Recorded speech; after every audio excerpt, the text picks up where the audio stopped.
السلام علیکم ورحمۃ اللہ نحمدہ و نصلی علی رسولہ الکریم۔ میں ہوں اظہر نظامانی ٹنو سمرو سے۔ الحمدللہ کل ہم نے جو الرحیق المختوم کا مطالعہ شروع کیا ہے، تو اس میں مولانا صفی الرحمن مبارک پوری کہتے ہیں کہ سعودی عرب کی کمیٹی نے جو اعلان کیا تھا کہ ہم مقالے پوری دنیا سے جو زندہ زبانوں میں مقالے لکھے جائیں گے ان کا باقاعدہ طور پر مقابلہ کروائیں گے اور ان کو انعامات دیے جائیں گے۔ تو مولانا صفی الرحمن مبارک پوری کہتے ہیں کہ طلبہ کرام اور اساتذہ کی اصرار پر میں نے بھی اس مقالوں کے مقابلوں میں حصہ لیا، اور پھر یہ جو مقالہ ہے میں نے بھی وہاں 10 دن پہلے تقریباً جو جمع کرانے کی آخری تاریخ تھی 1 محرم، اس سے 10 دن پہلے میں نے روانہ کر دیا تھا، اور اس حوالے سے تقریباً کافی عرصے کچھ دنوں بعد مجھے سعودی عرب کی کمیٹی والوں کی طرف سے ایک خط موصول ہوا، جس میں یہی تھا کہ آپ کا جو مقالہ ہے وہ مقابلے میں شریک کیا گیا ہے۔ تو پھر میں نے اس کے بعد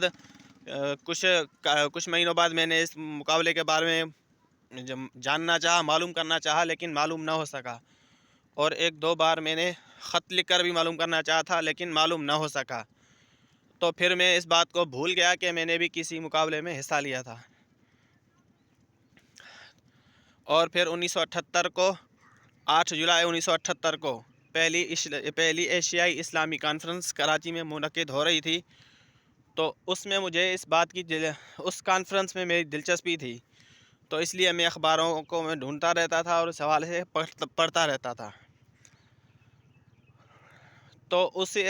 اخباروں کے حوالے سے مجھے کسی اخبار میں معلوم ہوا کہ جو سعودی عرب کی کمیٹی ہے رابطہ اسلامی، اس مقابلے میں جو مقالے شریک کیے گئے ہیں اور جو مقابلوں کا فیصلہ کیا گیا ہے، اور ان میں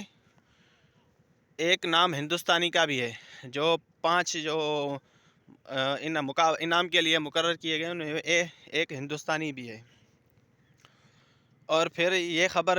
کچھ دنوں بعد طلبہ اکرام بھی لائے، مولانا ادیر شمس بھی میرے پاس لائے خبر، اور سعودی عرب کی کمیٹی کی طرف سے باقاعدہ مجھے ایک خط موصول ہوا، اور اس میں انہوں نے بتایا کہ آپ اس مقابلے میں اول آئے ہیں۔ تو مجھے اس بات کی بہت حیرت ہوئی، اور وہاں پھر میں سعودی عرب کی کمیٹی نے انعامات کی تقسیم کے لیے بھی مجھے بلایا، پھر میں وہاں گیا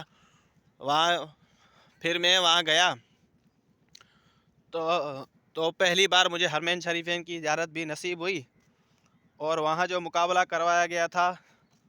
سعودی عرب کی کمیٹی نے جو وہاں تفصیل بتائی